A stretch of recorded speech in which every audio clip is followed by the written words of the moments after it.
magandang umaga sa ating lahat. Good morning po sa mga kawanin ng ating lokal na pamahalaan, kay Vice Mayor Dodot, sa mga miyembro ng Sangguniang Panlungsod, mga department head, at akala ko si CA nandito na, sa ating mga department head at sa mga national government agencies.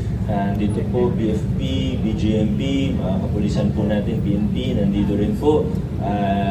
Maiksi lang pong mensahe. Una, congratulate po lahat ng mga regulatory office, BPLD, ang ating city admin sa maayos na naging business renewal natin nakaraang Enero.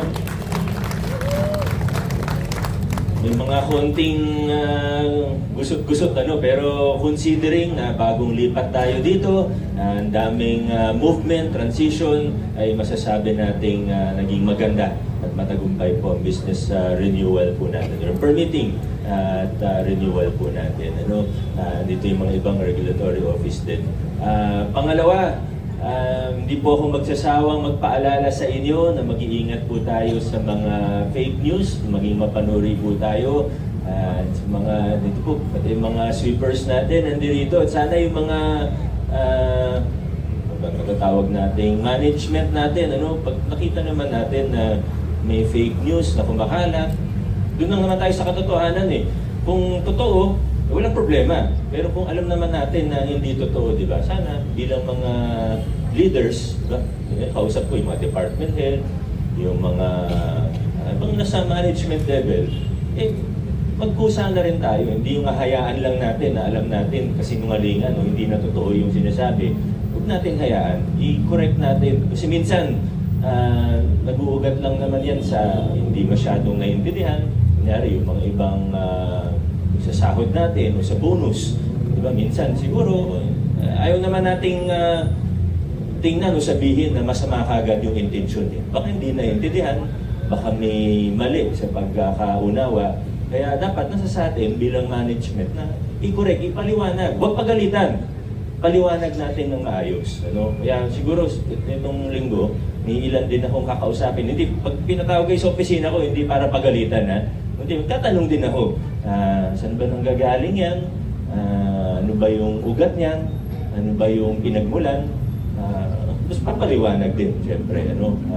Yan ang inihiling ko sa ating mga kasama.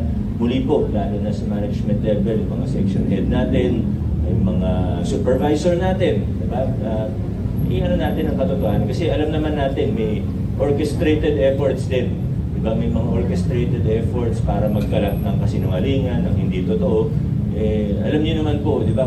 Minsan masakit din, lalo na pag yung topic, yung sa sahod na alam naman natin para sa mga sweeper, sobra-sobra nga. Hindi sobra, pero nagtaas talaga tayo, di ba? Ng sahod para sa sweepers, nag-regularize tayo, tapos may maririnig kang hindi maganda na alam nating kaliwas sa katotohanan. Minsan medyo Pero muli po, hindi para pagalitan, kundi para linawin at para ipaliwanag din kung ano yung katotohanan. Yun lang naman po. Pangatlo, may announcement ba sa market? May announcement po tayo? Wala naman. Announce po natin na mag-iingat tayo, hindi lang sa fake news, kundi pati pag naglalaro ng basketball, mag-iingat tayo kasi baka pag masyadong aggressive sa depensa, napapracture yung mga daliri, kaya mag-iingat po tayo. Maraming salamat po sa inyong lahat. Good morning, have a great week, have a blessed week ahead.